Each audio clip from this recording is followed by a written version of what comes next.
I do not like this one bit. Liverpool 2, Real Madrid 0. The first time Liverpool have beaten Real Madrid since 2009. And not only did Liverpool beat Real Madrid, they played them out the park. Mbappe didn't have a sniff. He missed the penalty. Fantastic save by Kelleher. And it was not fun to watch because I was thinking Liverpool, they keep winning. But you know what? Southampton gave them a test. Hopefully Real Madrid can throw them off course and beat them. But that didn't happen today. Liverpool were fantastic, absolutely fantastic. They didn't have Alisson, they didn't have Trent, they didn't have any issues because the way Conor Bradley and Kelleher replaced Trent and Alisson, you don't even see it. That's the mad thing. 2 world-class players are out, you don't even notice.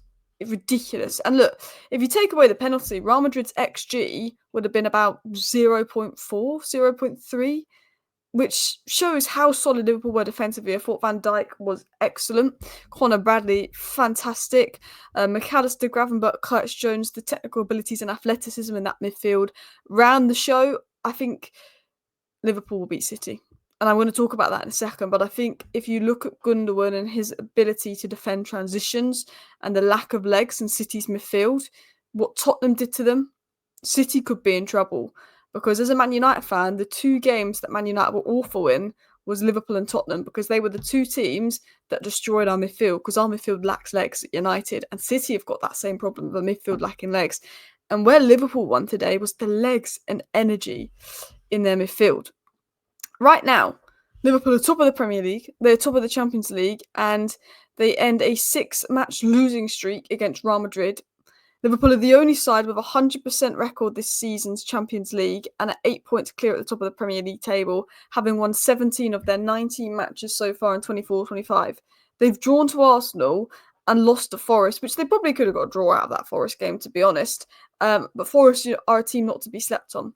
17 out of 19 matches. And the mad thing was, when Liverpool lost to Forest, I saw so many Liverpool fans overreacting, thinking, their season was going to be hit and miss and stuff. And I said, you've lost 1 game to Forest and you weren't like that bad. You're going to lose games.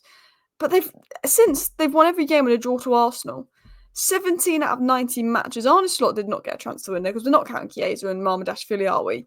He didn't get a transfer window. He inherited Klopp's side and he's done a fantastic job. He's not tried to implement his own style of play. He knows his style is somewhat similar to Klopp. He sees the players he's got at his disposal. He sees the systems that they can play and he adapts to that. The job he's doing is excellent.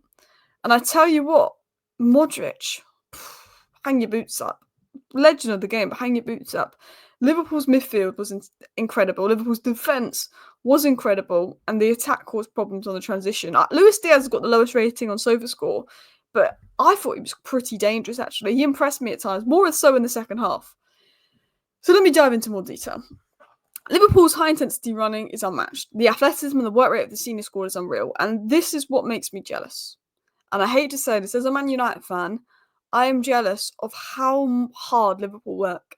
How their team can run and cover so much distance and how hard they work. That's what makes me jealous. The athleticism in their midfield. It really does. They've got a blend of technical skill and athleticism. Mac Allister, athletically good, technically good. Gravenberch, athletically good, technically good. Curtis Jones, technically so slept, one of the most technically brilliant English midfielders in the game. I said this now. I said Curtis Jones and Kobbie Mainoo are technical players. And that's why back in March, before Curtis Jones got injured, or maybe it was earlier, I said I would have taken Curtis Jones and Mainoo to the Euro for the technicality that England lacked in midfield. So technically underrated. But I thought the midfield was fantastic today. Gravenberch, Mac Allister. I don't even think it was Gravenberch's best game, but he'd done his job. He knows what he needs to do. Curtis Jones, that's what won the game.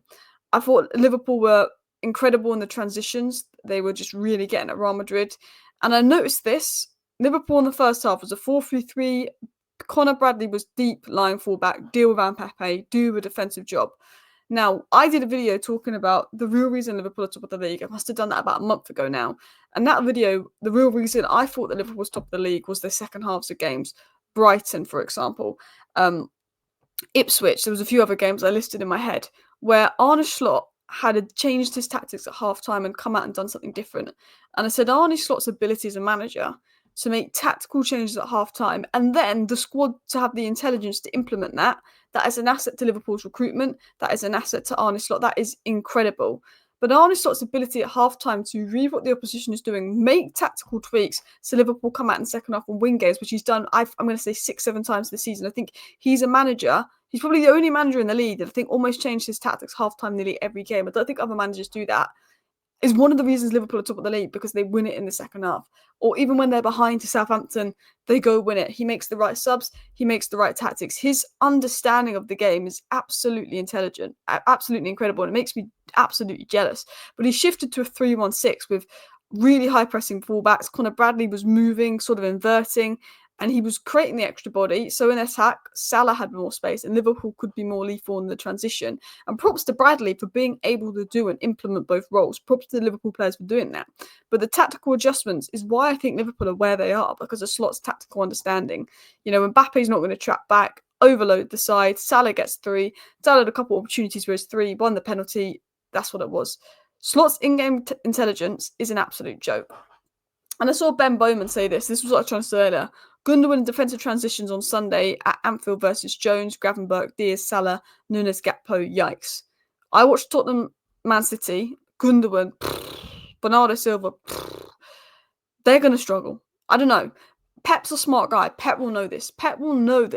So I think I'll put Nunes in midfield rather than out wide and go for legs in midfield, but that could cause issues.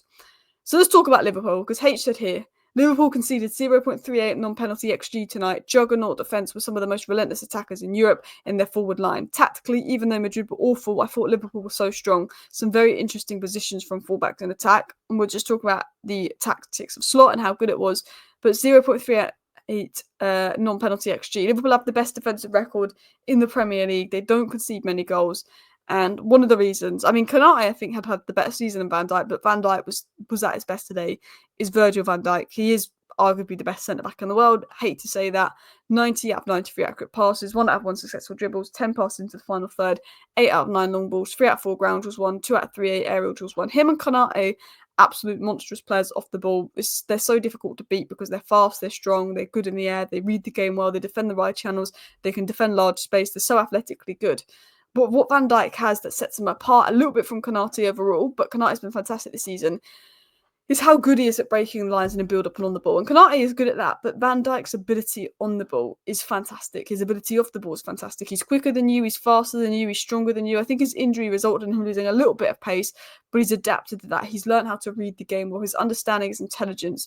He is the guy that I think, didn't he have that season where like nobody dribbled past him? Absolute monstrous defender. And as Tack said here, the bigger the game, the better Van Dijk is. When he needs to be completely focused, he's the best centre-back I've seen. The only sloppy play you'll see is when it gets too easy for him, aka the Southampton game. He thought it was too easy. The mad thing is, this Real Madrid game was a lot easier for Liverpool than that Southampton game was. I don't know if that says about Madrid's tactics, or I don't know if what that says about the quality of the Premier League, but Southampton gave Liverpool a much more difficult game than Real Madrid did. Continuing on, let's talk about Conor Bradley. Conor Bradley recorded an assist, made 4 tackles, won 8 duels, and won possession about 9 times versus Madrid tonight. No player in the Champions League has recorded higher figures across those categories in a match this season.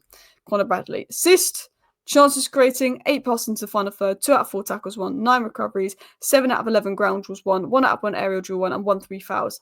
That tackle on Mbappe was incredible. That's going to be a tackle that people look back at and talk about in years to come. He was incredible. I think the bravery and confidence on this kid, 21 years of age. He had a period last year where he broke into the team. He played quite a lot. Trent got back in.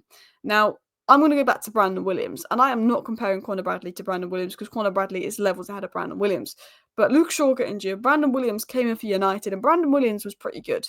And then Luke Shaw came back from injury. Brandon Williams was good for a bit, but you could see he just wasn't quite up to the level just before Luke Shaw came back from injury. Luke Shaw obviously took his place.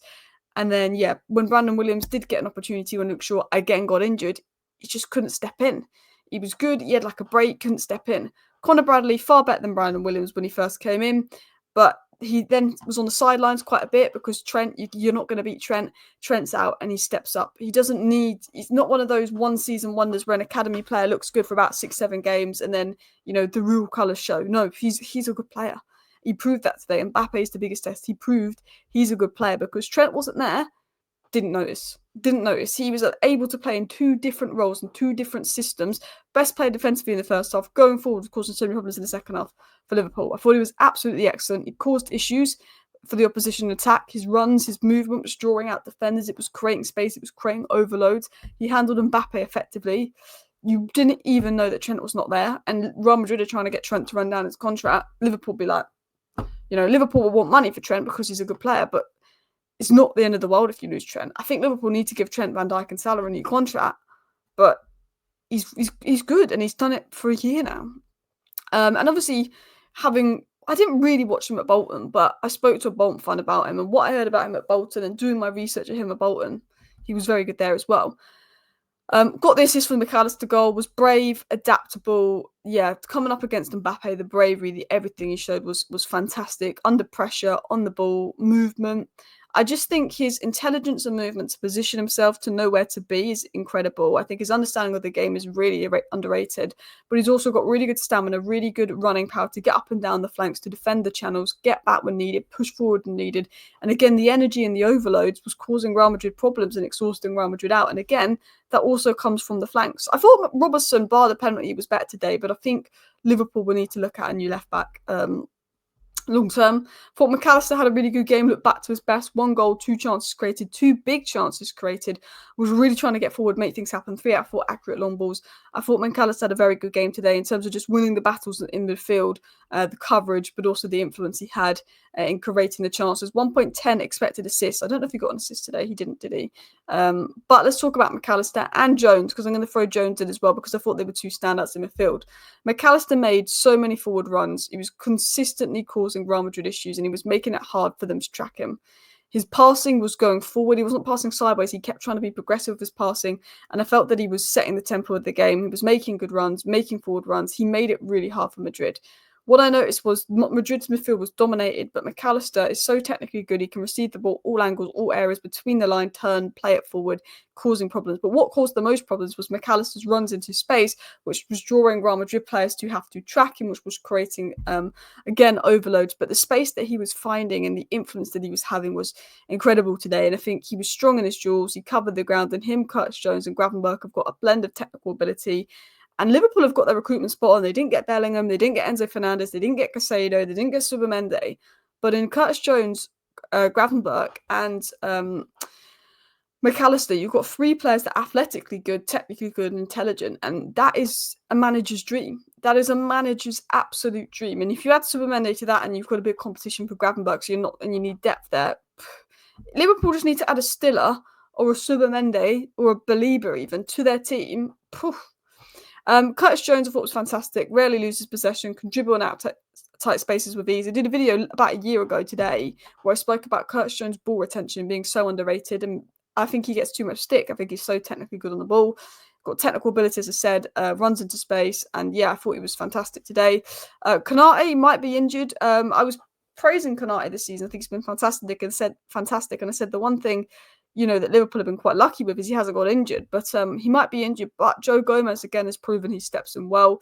Kelleher, excellent. You got Alisson and Mamardashvili. This guy has to leave Liverpool. He has to leave Liverpool because he's good enough to play for a team in the Premier League and start week in, week out.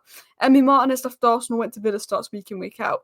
Kelleher, I don't know who'll be looking at him, but he will start for a lot of Premier League clubs.